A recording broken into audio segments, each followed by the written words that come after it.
patience. So today I am going to try something new. I want to make like a pocket type envelope thing, but I want to make it with this new, I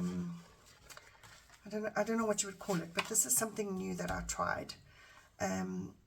This was an image that was just on normal white printer paper that I then scraped some wax from a candle onto the image, covered it with some baking paper, and then I ironed the wax so that it melted, and it kind of made the paper translucent. I don't know if you can see that.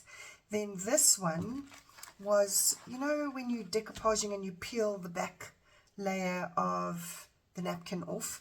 This was that piece of the napkin, so it was plain white, and then I just stamped it with a stamp, put the wax all over it, and then ironed onto it as well. And you can see it's also made it nice and translucent. But this is a little thin, this one is fine. This has got some nice consistency, so I'm going to kind of try both because I like both images, and see how it turns out. So I think that obviously the first thing I need to do is ink these up, because it doesn't match with the vintage, the grungy vintage journal. So I'm just going to color them. I don't know if it's going to work because they're covered with the wax. Let's see. And I don't know if putting the stain on them, the vintage stain, will take away from the, you know, the translucency, because I do want them to be see-through. So let's try. You can actually see where the ink is picked up nicely is the parts that haven't been, you know, that don't have any wax on them. So I mean, that's okay. I wonder if I do the other side as well. Yeah, that's better. It's making it a little darker. Now the second problem we've got with this is that I don't know if this ink is going to stick to it because it's wax.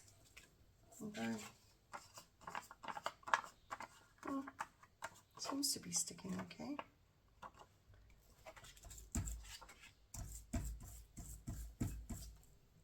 Okay, let's try this one now. This one I've got to be a little bit more careful with because it is a little bit thinner. Oh, but this is actually going on nicer onto this one than that.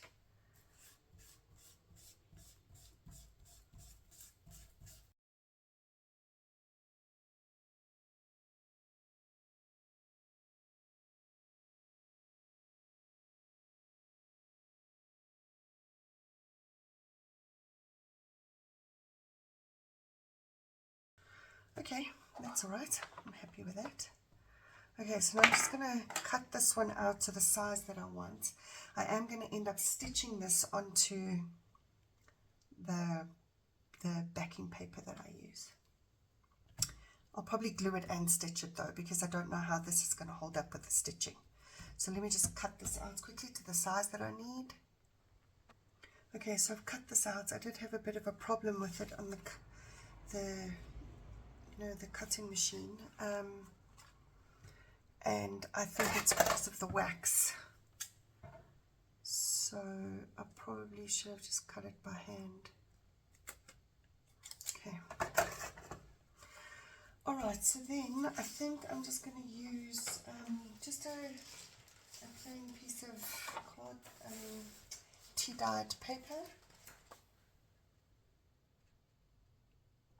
Yeah, I think that'll fit.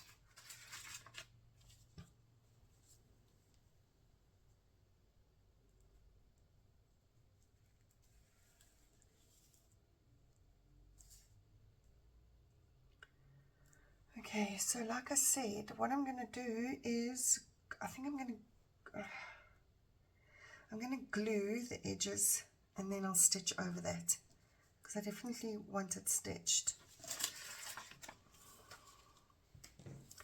Let's try. Which side looks better? Oh, they're the same.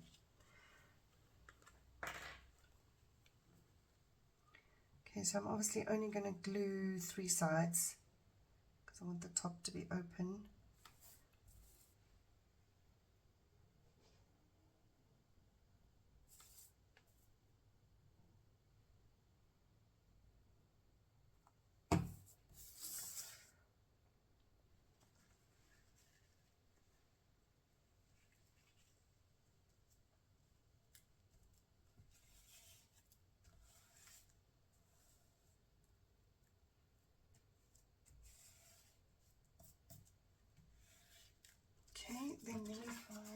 use for this one.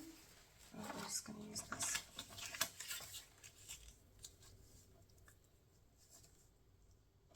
This is not straight. Oh, crap.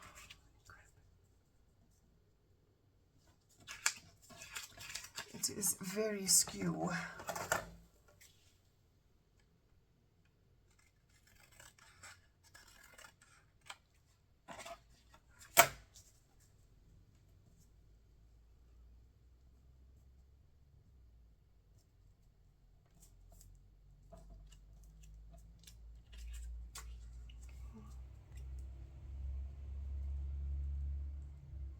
Actually, this one I probably could have just stitched, because this one is much thicker than the napkin.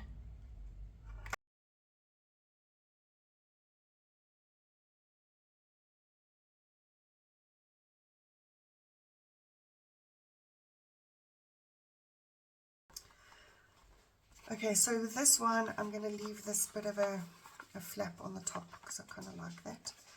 And I'm just thinking how I could reinforce this, maybe with some ribbon or something.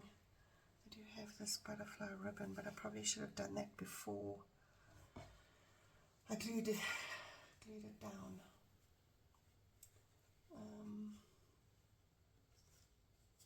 Maybe this ribbon would be better. Yeah. Okay, I'm just going to lift it up a little bit. Oh, this works.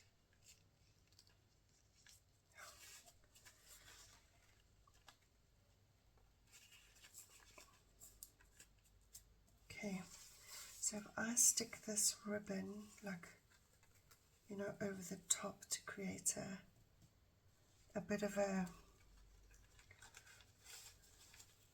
oops,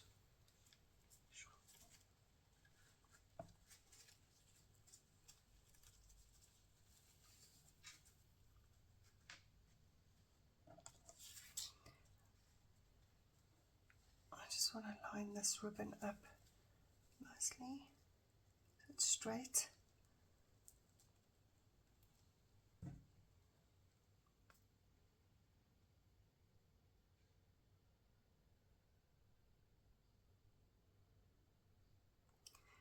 Okay, like that. And then I'm just going to fold this over. Okay, that works.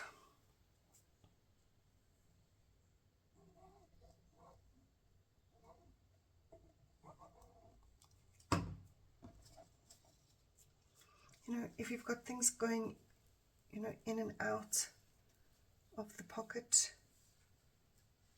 you want to make sure that it's going to hold up and it's not going to like eventually tear over time. Or okay, and that also just makes it easier, not as fragile. Let's get my fabric scissors.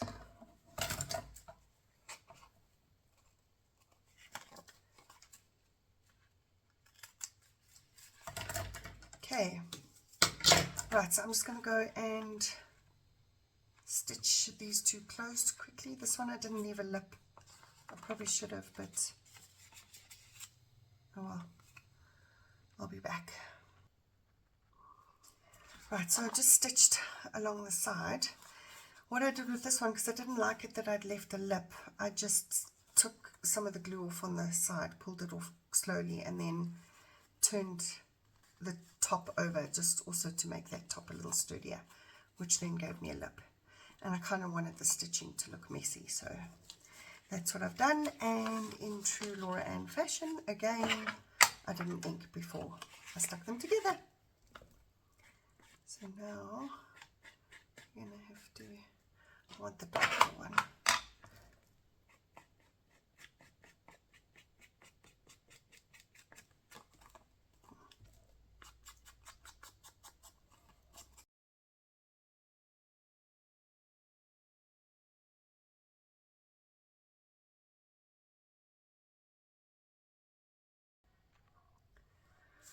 Okay, I actually don't like this ribbon that I've chosen to put at the top there. It doesn't really go, so I am going to stick some lace on the top.